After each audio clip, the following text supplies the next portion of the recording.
VK news, राष्ट्र के नाम।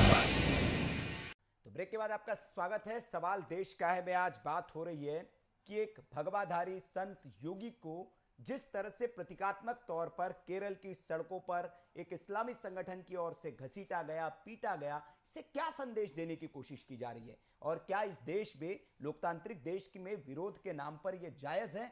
और क्या ये लिंचिंग को बढ़ावा देने वाली प्रवृत्ति का प्रदर्शन नहीं है? इसी पर हम चर्चा कर रहे हैं। हमारे साथ तमाम मेहमान बने हुए हैं। संदीप दुबे जी भारतीय जनता पार्टी की ओर से, संदीप त्रिपाठी जी कांग्रेस से हैं, शिवानी दुर्गा जी है हिंदू धर्मगुरु, मौलाना एजाज अतर है मुस्लिम धर्मगुरु, राज पुंजी है राजनीतिक विश्लेषक। ब्रेक से पहले शिवानी दुर्गा जी कुछ कहना चाह रही थी, मैं उन्हीं से बहस की शुरुआत करूंगा। शिवानी जी कुछ कहना चाह रही थी आप? जी, मैं ये कहना चाह रही हूँ कि इन्होंने अभी किसी ने जिक्र किया कि 2006 में जो है पीएफआई का गठन हुआ, ठीक है।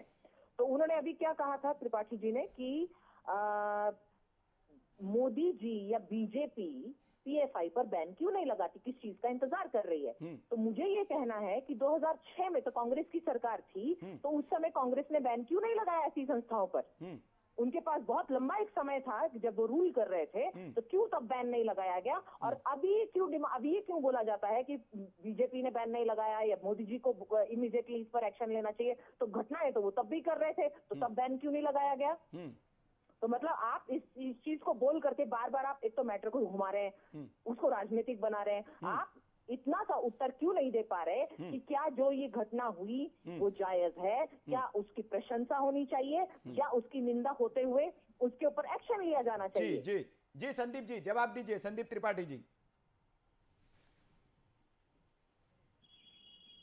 संदीप जी आवाज आ रही है आपको?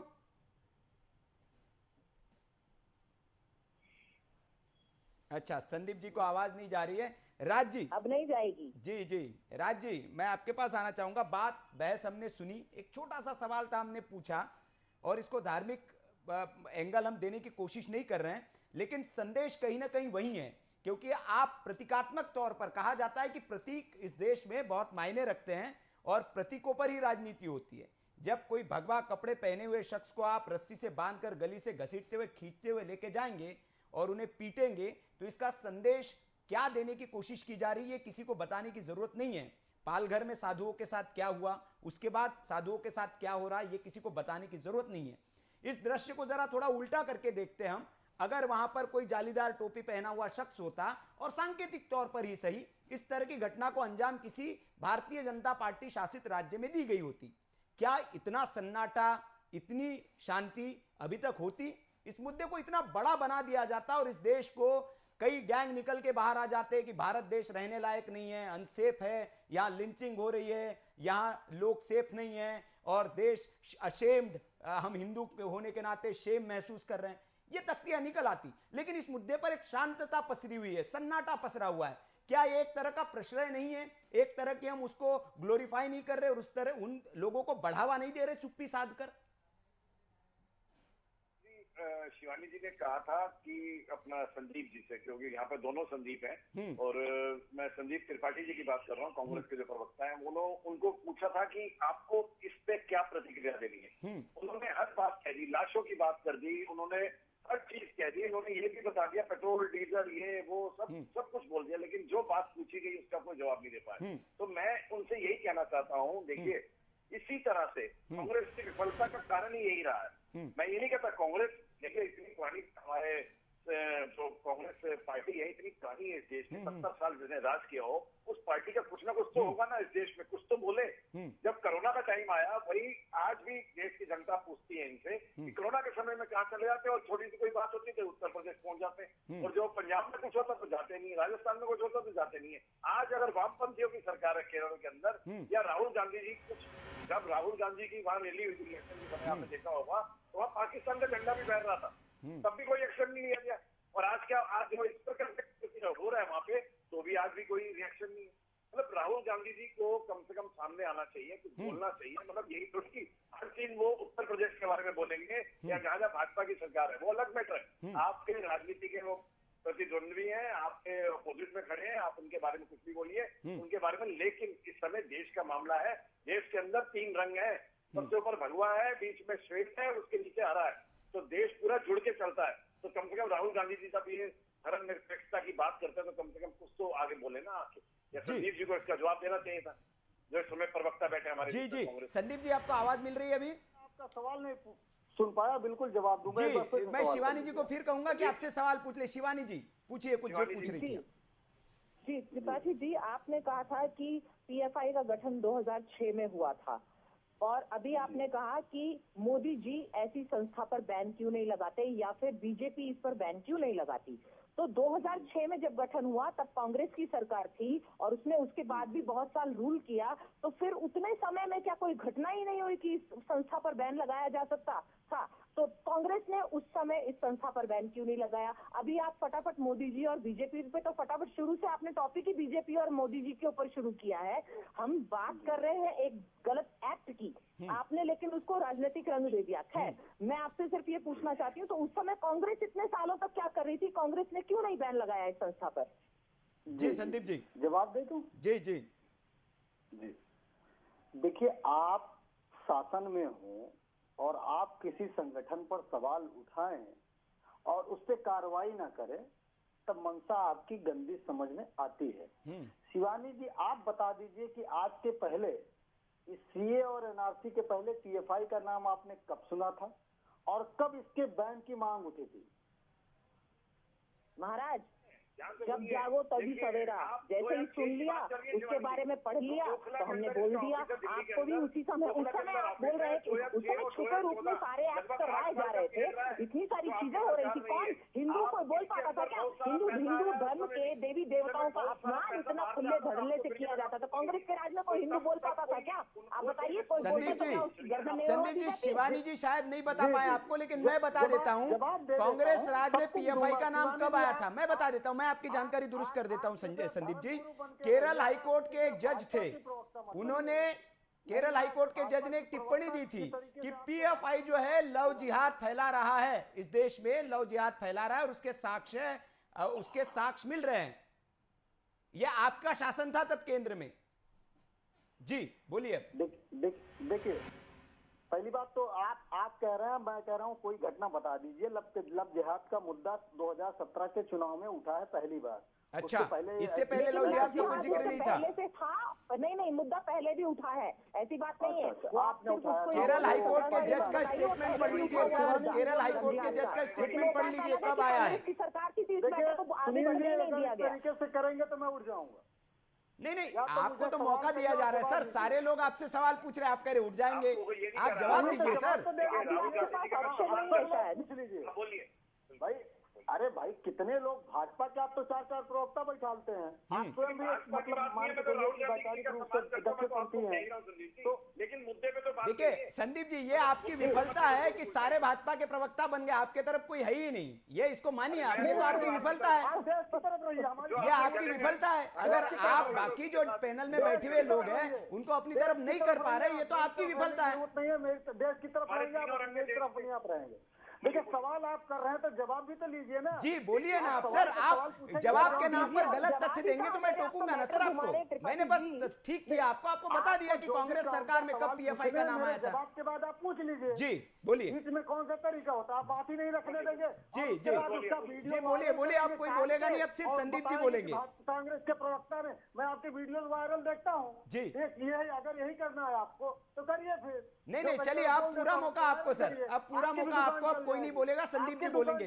बस जवाब दे दीजिए, सवाल पूछा है वो जवाब दे दीजिए। अच्छी बात है। जी बोलिए। जी हाँ, जवाब देने दीजिए। देखिए, शिवानी जी ने कहा कि 2006 में संगठन बना, तो अगर ऐसी बात करेंगी तो देखिए बहुत सारे संगठन बनते हैं और भाजपा के समय में अगर आप ऐसे कहेंगी तो कांग्रेस जो आज भाजपा बनी है ये भी हमारे समय में बनी है। ये क्या कहेंगी? देखिए, संगठन बनते हैं, उसकी वैचारिक 2006 में संगठन बना, वो फैला और उसके बाद जब उस पर सवाल उठे, जब सवाल उठना शुरू हुआ तो मैं जैसे कह रहा हूँ कि सीए और एनआरसी, और जब ये मुद्दा आया और इसके पहले एक मुद्दा जब कोरोना आया था, तब कोरोना और इसमें इस चीज को बहुत पीएफआई लोग को पता चला पीएफआई भी है कुछ। उसके पहले जैसे ओवैसी का नाम कोई देश में नहीं जानता था 2014 के पहले, आज जैसे ओवैसी पैदा हो गए वैसे पीएफआई वगैरह पैदा हो गए। अच्छा, देखिए, 2-3 चीजें बहुत बड़ी बातें मैं रख रहा हूँ आपके बीच। उत्तर प्रदेश में 4 साल में 2 दर्जन साधुओं की हत्या और संदिग्ध मौत हुई है, आंकड़े सहित मैं आपको बता रहा हूँ। शिवानी जी सवाल क्या राहुल गांधी से पूछने जाएंगी? उत्तर प्रदेश में योगी से पूछे ना, जिस योगी की वकालत सिर्फ उसके पुतले के लिए आप कर रही हैं, उसी के राज्य में 2 दर्जन से ज्यादा साधु, में घटनावार बता रहा हूँ आपको, ज्यादा साधु मर जाते हैं, लेकिन आपका हिंदुत्व नहीं देखता है। वो अरे हिंदुत्व कैसा हिंदुत्व है? सिर्फ बीजेपी की दलाली वाला हिंदुत्व है। क्या बात? नहीं, बिल्कुल नहीं, आप बिल्कुल नहीं। आप एक मिनट सुनिए अभी। क्या वकालत? कोई व्यक्ति, हमारे साधु समाज के वो माननीय सम्माननीय व्यक्ति है, उनके साथ इस तरह का कुछ किया जाता है, क्या वकालत? क्यों नहीं करूँ मैं वकालत उनकी, और सारा देश करेगा? शायद आप हिंदू नहीं रहे, लेकिन हम तो हिंदू बचे हैं, हमारे अंदर हिंदू खून है, तो हम वकालत करेंगे भैया ऐसी। आपने शायद हिंदू खून नहीं बचा है। कमलेश तिवारी की हत्या हो जाती है, उनकी वकालत कौन करेगा? देखिए सुनिए, मैं किसी के पक्ष में बात नहीं कर रहा। आप प्रेजेंट की बात कीजिए महाराज। अभी ऐसे तो बहुत सारे मुद्दे निकल आएंगे, तो आप उसके बात कीजिए जो आज का टॉपिक है, जिस मुद्दे पे आपसे आज प्रश्न किया जा रहा है आपके पास। आप एक भी प्रश्न का उत्तर सही नहीं दे पाए हैं। पुंज जी और शिवानी जी सवाल कौन पूछेगा? पहले आप कंफर्म कर लीजिए। एक भी प्रश्न का उत्तर सही तरीके से नहीं दे पाए, हर प्रश्न को घुमा दिया आपने। मतलब आपके हिसाब से मैं बोलूंगा, मुझे जो रखना था मैंने बात रख दी। मैं आपके हिसाब से थोड़ी चलूंगी, मैं भी थोड़ी आपके हिसाब से चलने वाली हूँ। सुन लीजिए शिवानी जी, आपके हिसाब से मुझे नहीं सुनना, आपने जितना सुनाना था सुना लिया। अभी तो वीके न्यूज से, अभी चैनल से क्या आप इनसे प्रश्न ढंग से कीजिए और इनसे उत्तर लीजिए ढंग से, तो उत्तर ही नहीं देना चाहते। आपके हिसाब से मैं नहीं बोल पाऊंगा। जो मैंने रखा सवाल पूछिए, आप बताइए। आप त्रिपाठी जी किसी के हिसाब से मत बोलिए, लेकिन सवाल जो है वो तो जवाब दीजिए। आपने सवाल पूछा जी, कमलेश तिवारी हिंदूवादी नेता को मार दिया जाता है लखनऊ राजधानी में, उस पर सवाल आपने पूछा। मारा किसने? 500 ब्राह्मणों की हत्या हो जाती है, क्या मुस्लिम समुदाय ने मारा? तब क्या कांग्रेस ने बोला? उस समय कांग्रेस बोली थी क्या उठ करके? हम कह रहे हैं मुस्लिम को फांसी चढ़ा दीजिए, नाम बता दीजिए कितने लोग। नहीं, ये ऐसी बात मत करिए सर। इसको फांसी चढ़ा दीजिए, उसको फांसी चढ़ा दीजिए। बाउंड्री रखी गई थी उनके ऊपर, बाउंड्री रखा गया था। आरोप लगा रही थी उनकी माताजी योगी पर खुलेआम आरोप लगा रही थी। उनकी वीडियो क्लिप देख लीजिएगा। चलिए त्रिपाठी जी, मैं आपके पास आ रहा हूँ। आप मुद्दे पर नहीं आ रहे, बाकी सब जगह जा रहे हैं। मौलाना एजाज अतर साहब है हमारे साथ, बहुत लंबे वक्त से वो सुन रहे हैं आप लोगों को। मौलाना साहब, बहुत अच्छी बात आपने की। शुरुआत में हमने कहा कि ऐसे लोगों का विरोध करना चाहिए, ऐसे लोगों पर कार्रवाई करनी चाहिए, ऐसे संगठनों को बैन करना चाहिए। लेकिन अतर साहब, आपको नहीं लगता कि ये जी, लेकिन आपको नहीं लगता कि ये जो लोग हैं ये आपकी कौम को भी बदनाम करते हैं? इसलिए आपको सामने आना चाहिए निकलकर, और ऐसे लोगों का विरोध करना चाहिए, मुखालफत करनी चाहिए खुले तौर पर। वो आपके ओर से नहीं होती है। जी मौलाना, आवाज आ रही है आपको अतर साहब?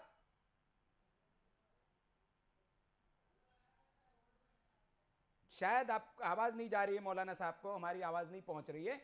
मौलाना साहब से मैं उनकी टेक्निकल कुछ दिक्कत है, मैं ठीक कराऊंगा। संदीप दुबे जी के पास जाना चाहूंगा। संदीप जी, यही राजनीतिक तू मैं हो जाती है। किसी भी मुद्दे पर आपको लगता है कि जो एक बड़ा सेंसिटिव मुद्दा होता है, गंभीर मुद्दा होता है, उसको हम उठाने की कोशिश करते हैं, और राजनीतिक तू मैं में कहीं वो गुम हो जाता है।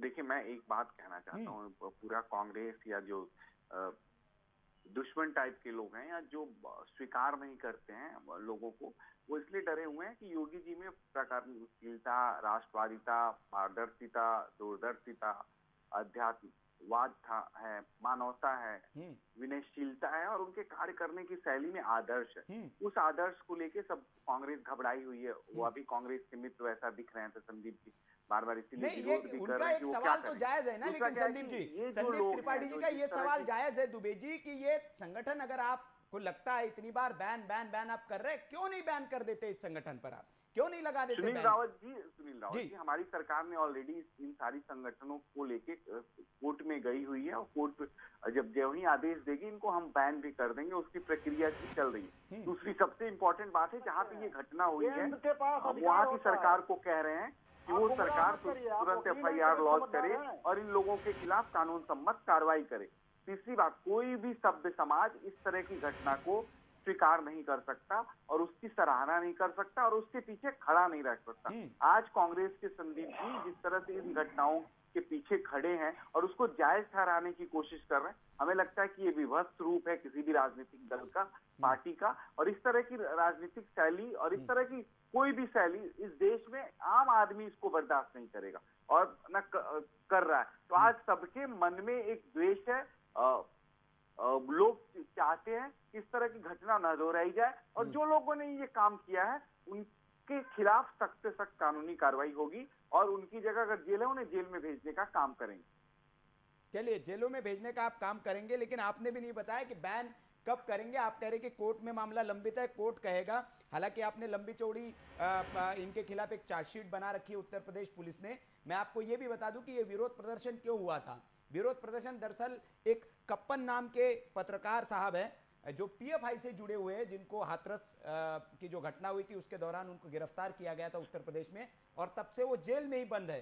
तो ये सीएफआई का जो संगठन है वो उसका विरोध कर रहा था और उसके विरोध में उन्होंने इस तरह की रैली वहां पर निकाली, लिंचिंग को ग्लोरीफाई करने वाली रैली निकाली कि योगी जी जो है वो हमारे संगठन के लोगों को उन्होंने गिरफ्तार कर रखा है, वो छोड़ नहीं रहे हैं, जबकि उनके खिलाफ बहुत सारे साक्ष्य मिले थे और वो कोर्ट में पेश किए गए हैं और अभी वो कप्पन साहब जेल में हैं। उसके विरोध में ये रैली वहां पर निकाली गई थी। मौलाना साहब, आप तक मेरी आवाज पहुंच पा रही है? मौलाना साहब के साथ कुछ तकनीकी दिक्कत है, इस वजह से उन तक मैं नहीं पहुंच पा रहा हूं। राज्य कुछ कहना चाह रहे थे, मैं राज्य के पास जाऊंगा। राज्य ब्रेक से पहले कुछ कहना, थोड़ी देर पहले कुछ कहना चाह रहे थे, उनकी आवाज नहीं आ पा रही। जी राज्य, बोलिए, आप कुछ कह रहे थे। जी जी, सुनील त्रिपाठी जी बिल्कुल सही कह रहे हैं कि जब केंद्र में आपकी सरकार है, वो ठीक है, पीछे क्या हुआ, वो क्या हुआ, मोहल्ला जिहाद हुआ, क्या नहीं हुआ, वो बिल्कुल पीछे रह गया। लेकिन अब जो आपकी सरकार है केंद्र में, जब तो आप क्या सोच रहे हैं? आप उस पर बैन लगाइए ना, क्यों नहीं लगाते आप बैन? तो आप उसको बैन कीजिए, ऐसे संगठन को जो आतंकवादी गतिविधियों में संलग्न है। जब आप एक दिन, कल का दिन ही बीता, शायद कल का दिन बीता, जहां पाकिस्तान के नारे लगाए गए हैं जिंदाबाद के, कश्मीर के अंदर यूनिवर्सिटी के अंदर, वहाँ 6 जो स्टूडेंट थे उनको उनकी शिनाख्त उनको ढूंढ कर उनको 5-6 साल के लिए अरेस्टिगेट कर दिया और जेल के अंदर डाल रहे हैं। तो उसके बाद और लोगों को भी वहां ढूंढा जा रहा है उस वीडियो के अंदर। तो जब उन लोगों के ऊपर देश विरोधी गतिविधि के अंदर उनको हटा दिया जाता है, उनको बंद कर दिया जाता है, तो इन ऐसे संगठन पे क्यों नहीं कार्रवाई होती? सही बोला संदीप त्रिपाठी जी ने, इस पे मैं उनको बिल्कुल सही कहूंगा, ये बिल्कुल सही बात है। इसमें आप चुप्पी नहीं, साथ बार बार ये नहीं कह सकते हो रहा है होता रहेगा। अरे होता क्या रहेगा? आपको ऐसे लोगों को शांत करना पड़ेगा, समाप्त करना पड़ेगा, नहीं तो इस प्रकार से देश में ऐसे लोग पनपते रहेंगे दिन ब दिन। जी जी बिल्कुल, आपने सही बात कही कि अगर ऐसे लोगों पर वक्त रहते हमने कार्रवाई नहीं की तो एक बढ़ावा देने वाली प्रवृत्ति एक तरह से होती है। जब मौन हम साध लेते हैं, मौन स्वीकृति एक तरह से होती है। जैसे मैंने कहा कि इस मामले को अगर पलट के देख लीजिए आप, इस शख्स के जगह कोई जालीदार टोपी पहने शख्स को ऐसे घसीटते हुए मारते हुए ले जाइए तो इस पर ओवैसी हैदराबाद से लेकर पूरे देश में हंगामा मच जाता और बवाल शुरू हो जाता। लेकिन चूंकि भगवाधारी पहना हुआ एक शख्स है, योगी है, तो ये चल जाता है इस देश में, क्योंकि उन्हें पता है इस पर कोई आवाज उठाएगा नहीं, न मीडिया में इस पर बात होगी, न कोई और इस पर बात करेगा, राजनीतिक नेता इस पर ट्वीट करेंगे, ना उनसे मिलने जाएंगे कि क्या हुआ क्या नहीं हुआ। तो ये बड़ा आम सी बात है, ये तो चलते रहता है। तो इसलिए चलते रहने वाली प्रवृत्ति है और इस पर कुछ होता नहीं और इसी से शह मिलती है और फिर बड़ी बड़ी घटनाएं हमारे सामने आती है। त्रिपाठी जी शायद कुछ कहना चाह रहे हैं। जी त्रिपाठी जी बोलिए। देखिए, हम प्रतीकों पे इतनी बड़ी बात कर रहे हैं सिर्फ इसलिए कि वो एक जो है प्रदेश के सीएम हैं। आज इसी देश में त्रिपुरा में किस तरीके से अल्पसंख्यकों के साथ घटनाएं हो रही हैं, क्या ये किसी से छिपा हुआ है? नहीं छिपा हुआ है, उसके भी बात होनी चाहिए। एक प्रतीक पे आप, प्रतीकों पर आप इतनी बड़ी डिबेट कर सकते हैं, लेकिन एक अल्पसंख्यक को मतलब साक्षात मानवता का हनन हो रहा है, वहां पर हम बात ही नहीं करना चाहेंगे। तो ये क्या, ये चरित्र जो है पॉलिटिक्स में, मीडिया में या कहीं भी मेरे हिसाब से सही नहीं है। बिल्कुल एकदम, ये वाली बात आपने बहुत सही कही त्रिपाठी जी। मैं इसके लिए आपका भी समर्थन करता हूं कि ये जो दोहरा मापदंड है राजनीति का, इसका पुरजोर विरोध होना चाहिए। चाहे राहुल जी हो, प्रियंका जी हो, इस घटना पर उनको ट्वीट करना चाहिए था, लेकिन दोहरी मानसिकता है। एक घटना पर तो आप कर देंगे, कहीं दलित मारा जाएगा, कहीं मुस्लिम अखलाक मारा जाएगा, तो आप ट्वीट कर देंगे, लेकिन इस पे नहीं करेंगे। संदीप जी जो सवाल पूछ लीजिए, आप बात रख लीजिए तो मैं बोलूं। संदीप जी आप बढ़िया है। मैं सिर्फ इतना कहूंगा सुनील जी, मैं इतना कहूंगा, संदीप भाई बोल रहे थे, अच्छी बात है, पॉलिटिकल बात है, कहना चाहिए, कांग्रेस को अपनी बात रखनी चाहिए। सारे विषय में का सार ये है कि इस तरह की जो घटना हो, इस घटना को हम में से किसी भी व्यक्ति को उसके पीछे नहीं खड़ा होना चाहिए। ये नहीं शो करना चाहिए घटना जायज है, इसको सही ठहराना चाहिए। ये बिल्कुल किसी भी सभ्य समाज का हिस्सा नहीं हो सकता और हम सब लोग को मिलकर इसका कंडेम करना चाहिए। दूसरी बात, जितनी भी देश में समाज में विकृतियां हैं, उन विकृतियों को दूर करने में हम लोग को चाहिए कि हम लोग ऐसा पक्ष रखें कि विकृतियां दूर हो। एक छोटा सा सवाल। जी बोलिए त्रिपाठी। आपने राजनीति में कभी धरना प्रदर्शन किया है मित्र? ईमानदारी से बताइएगा। बहुत किया है मेरे मित्र। हम लोगों ने किसी को जूता नहीं मारा, माला नहीं पहनाया, गधा नहीं बनाया, किया है। ये हमारे संस्कृति का हिस्सा नहीं है। ये हो सकता है कांग्रेस की संस्कृति का हिस्सा हो और कांग्रेस ऐसे संस्कृति बचाव कर रही हो, उसका पक्ष रख रही हो, मुझे नहीं पता। ये संस्कृति जो है ठीक नहीं है, ये परंपरा ठीक नहीं है राजनीति में। ठीक है, कहते हैं कि आप एक राजनीतिक व्यक्ति हैं या नहीं है, धरना प्रदर्शन इस तरह का हो, उसको हम जायज नहीं ठहरा सकते। आप एक ये देश है, शोभा के साथ जो करना है आप करिए, लेकिन इस तरह की घटना ये निंदनीय है। जी चलिए ठीक है। अब वो आपके नेता के साथ हो रही है, जब आपके कार्यकर्ता भाजपा के 10 बड़े नेताओं की कम से कम वीडियो आपको मैं दिखा सकता हूँ, बड़े नेताओं को जो आज मंत्री होंगे, वो प्रधानमंत्री का पुतला फूंकते हुए मैं आपको वीडियो दिखा सकता हूँ। आप जो जूते चप्पल की माला की बात कर रहे हैं, वो वीडियो दिखा सकता हूँ आपको। आप इंटेंशन दोनों देखिए, पंडित जी आपके विचारधारा सुनिए, वीडियो आप तो इतने पढ़े लिखे हैं, इंटेंशन बहुत इंपॉर्टेंट है। इंटेंशन क्या है इसका, ये देखने की जरूरत होती है। और घटनाएं जो है इंटेंशन को ध्यान में रख के पता चलता है। तो ये प्रतिशोध इसमें दिखता है, इसमें व्यक्ति से घृणा करते हुए दिखता है, इसमें नफरत की पराकाष्ठा दिखती है। तो आदमी हम सब लोग को चाहिए कि इस तरह की गलतियों की पुनरावृत्ति न हो और इसको अवरुद्ध किया जाए, ताकि इन जैसे लोगों का जो आत्मबल है वो क्षीण हो। और ऐसी परंपरा इस भारत में नहीं पनपनी चाहिए। इसमें हम सब लोग को इस तरह की किसी के साथ हो ना हो, ये ज्यादा बेहतर है। मैं एक बात जोड़ देता हूँ, सुन लिया, आपकी बात समझ गए। देखिए पहले जो डाकू होते थे, वो डाकू जब डकैती डाल के आते थे ना, तो 10% मंदिर में चढ़ावा चढ़ा देते थे। और मंदिर में चढ़ावा चढ़ा देते थे तो वो डाकू जो है जनता के लिए भगवान हो जाया करते थे। तो देखिए भगवान के पीछे छिपने से जो गलत काम होंगे आपको वो आप छिप नहीं सकते हो।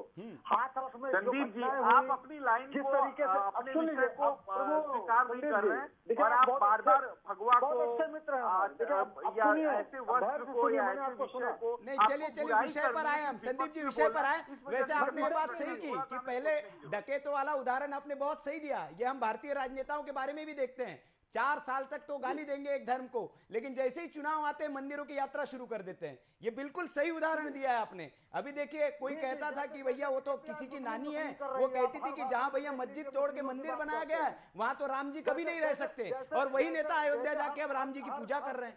ये भारतीय राजनीति का चरित्र है। त्रिपाठी जी एकदम सही उदाहरण दिया आपने, और इस मामले में आपके साथ में हूँ। चलिए समय की थोड़ी कमी है, एक आखिरी कमेंट हम ले ले। शिवानी दुर्गा जी, क्या लगता है आपको जो भारतीय राजनीति का चरित्र है, यही जो है ये वैमनस्य को बढ़ावा देता है? क्योंकि आप कंडेम नहीं करते घटनाओं को, उनके समर्थन में खड़ा हो जाते हैं।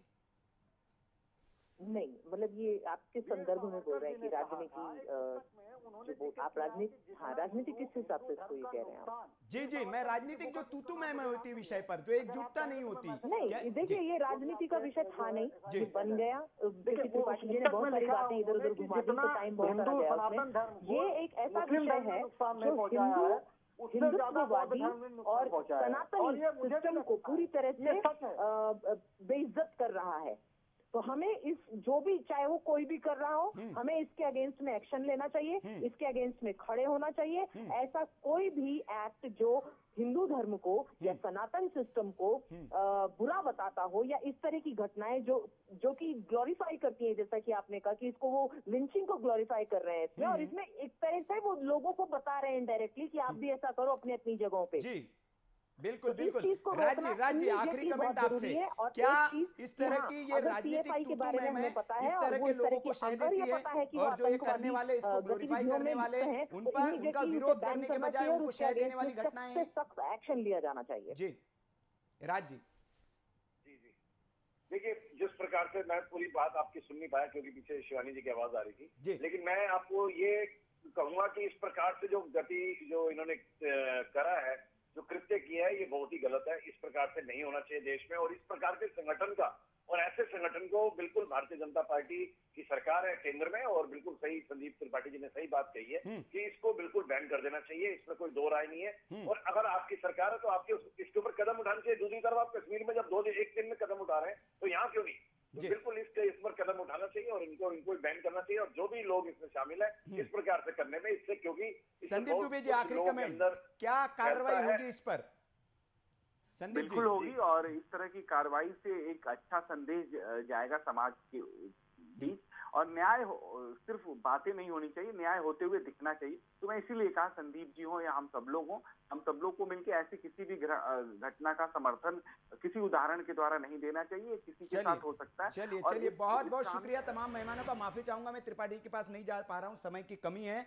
और आज सवाल देश का एमएम ने यही बात की कि क्या इस तरह की लिंचिंग को ग्लोरीफाई करने वाली और एक धर्म विशेष के आउटफिट में एक शख्स को लाकर, एक योगी को लाकर इस तरह का अपमान करना, जो एक राज्य की मुख्यमंत्री भी है, क्या यह जायज है? क्या रैली के नाम पर यह नफरत और लिंचिंग की प्रदर्शनी नहीं है? और क्या ऐसे एक्ट पर हमें तुरंत रोक लगानी नहीं चाहिए ताकि आगे इस तरह की घटनाएं न बढ़े और लिंचिंग की प्रवृत्ति को हम शह न दें? इसी पर आज हमने चर्चा की। सवाल देश का है में आज बस इतना ही। कल एक नए सवाल के साथ फिर हाजिर होंगे। तब तक के लिए आप देखते रहिए वीके न्यूज। नमस्कार।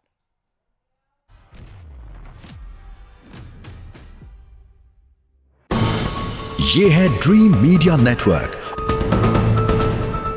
और आप देख रहे हैं देश का पहला 24/7 digital news channel VK news, राष्ट्र के नाम।